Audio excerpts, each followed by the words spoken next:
नमस्कार दर्शकों, आप देख रहे हैं राजा सिंह के साथ यूपी हिंदुस्तान खबर। हर खबर पे पैनी नजर, आपकी नजर मेरी खबर।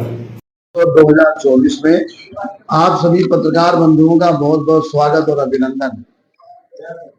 पत्रकार बंधुओं, ये जिस रामलीला प्रांगण में आप बैठे हैं, यहाँ पर 16वीं शताब्दी से पूर्व संत गोस्वामी तुलसीदास जी ने राम कथा को अभिनय के माध्यम से कहने का शुभारंभ इसी स्थान से किया था।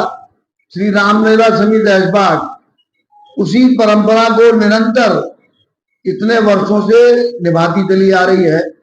हमने कोरोना काल में भी इस परंपरा को टूटने नहीं दिया और कोरोना काल में भी हमने मंच के ऊपर इसी तुलसी सभागार के अंदर यहाँ मंच बना करके ऑनलाइन रामलीला का मंचन किया।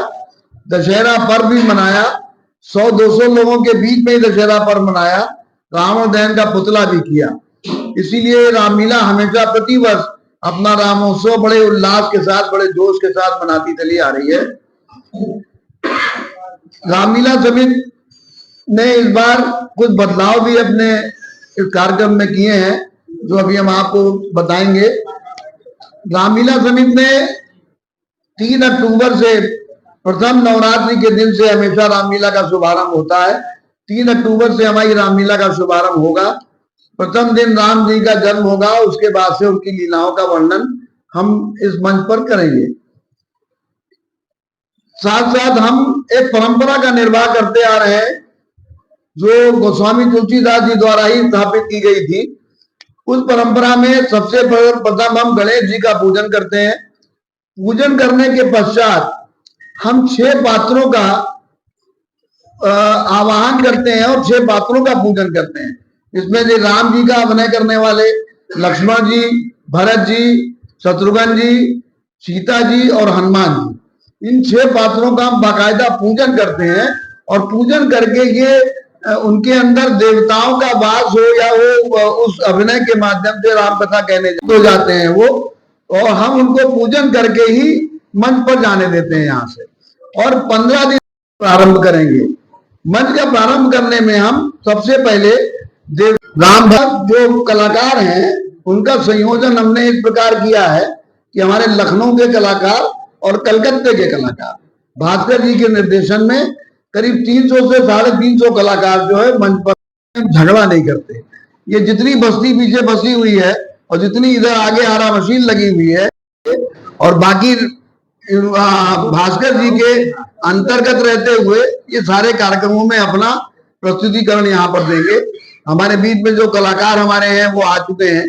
और अगर हम आज बैठे यहाँ अध्यक्ष के रूप में इस रामलीला समिति का कार्य कर रहे हैं, तो रामलीला के राम जी की कृपा है और राम जी ने हमको आदेश दिया, हमको नियुक्त किया है कि हम इस स्थान पर बैठे।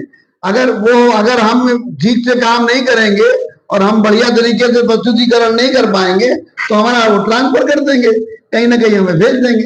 2024 में हमारे 500 साल बाद राम मंदिर का एक सपना पूरा हुआ। उसको देखते हुए इस बार की रामलीला पे क्या असर आएगा, ये थोड़ा मैं सबसे पहला असर ये आया कि अभी तक वनवासी राम यात्रा पर निकलते थे, इस बार राजा राम जी यात्रा पर निकल रहे हैं। और ये प्रेरणा इसी बात से मिली है कि 500 वर्ष के वनवास के बाद राम मंदिर का निर्माण हुआ है। इस बार राजा रामचंद्र जी शोभा यात्रा पर निकलेंगे और यही परिवर्तन एक संदेश देगा पूरे समाज को कि रामलीला समिति ऐशबाग बहुत पुरानी संस्था है, पुरानी रामलीला है और ये रामलीला ने निर्णय लिया है। इसी तरह हमने पिछले वर्ष एक निर्णय और लिया था जो चर्चित भी हुआ था। अब उसका असर और रामलीलाओं पर क्या पड़ेगा, वो ये था कि पहले में कुंभकर्ण और मेघनाथ का पुतला भी जलाते थे। हम रावण के साथ साथ कुंभकर्ण और मेघनाथ का पुतला भी जलाते थे। इस वर्ष, पिछले वर्ष हम लोगों ने निर्णय लिया कि कुंभकर्ण और मेघनाथ का पुतला हम नहीं जलाएंगे। उसका कारण ये था कि आप पूरी रामायण में देखें, कुंभकर्ण ने भी अपने भाई को समझाने का प्रयास किया था, लेकिन भाई का धर्म निभाते हुए उसने अपना बलिदान दिया। पुत्र ने भी, उनके मेघनाथ ने भी युद्ध किया, राज्य के प्रतिनिधि होने के नाते युद्ध किया, लेकिन बाद में जब उसकी समझ में आया कि भगवान से युद्ध हो रहा है, उन्होंने भी अपने पिता को समझाने का बहुत प्रयास किया।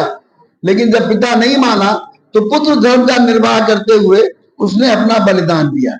ये परिवर्तन हमने पिछले वर्ष किया था। इस वर्ष हम लोगों ने ये परिवर्तन किया है कि अब वनवासी राम नहीं निकलेंगे, उनके स्थान पर राजा राम निकलेंगे। पूरे मंत्रिमंडल के साथ, पूरे अपने बंधु बांधवों के साथ वो नगर दर्शन की यात्रा पर निकलेंगे और लोग उनका आस्था और सम्मान के साथ स्वागत करेंगे।